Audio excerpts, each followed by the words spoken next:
Okay, now what we're going to do is PPIVM for the thoracic and lumbar. The very first thing you do is you palpate and try to figure out which one is T7, which one is T1.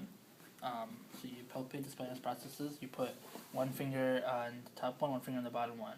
And then what you do is you stabilize the ribs from around here, around the clavicle. And what you do is you have the person rotate their head, so maybe if you could turn right for me.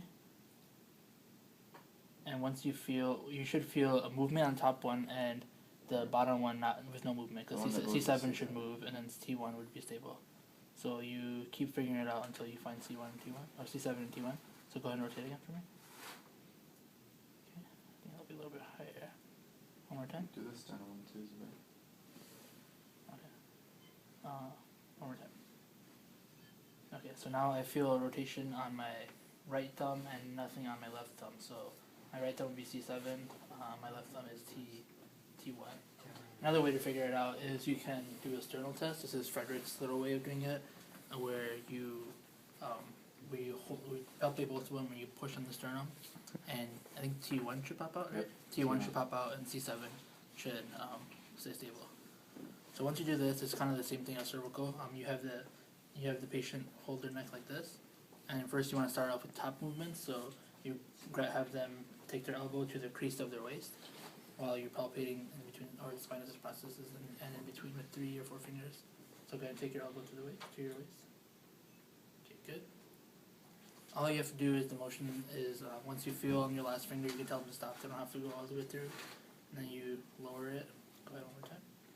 And you can kind of guide them with your opposite hand. Okay, and when the hands go behind the head, this is for upper thoracic. Yes, for upper thoracic. Go ahead one more time.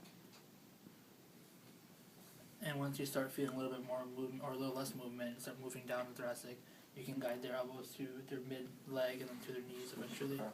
And then you also switch your arms, so you cross your chest. And bring your elbow to your knee. Good. And one more time.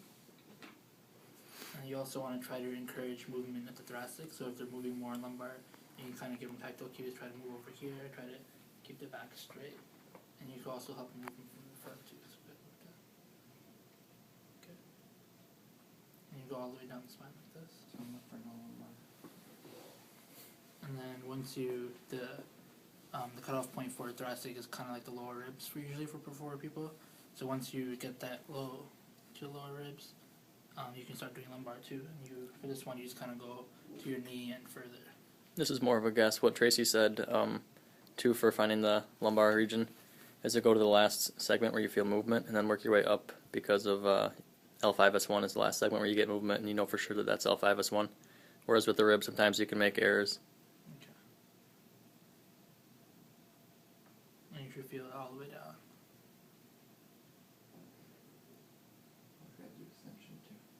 And then, also you do this inflection and extension, so you would have them extend their back wherever you're palpating and try to have them move at that spot.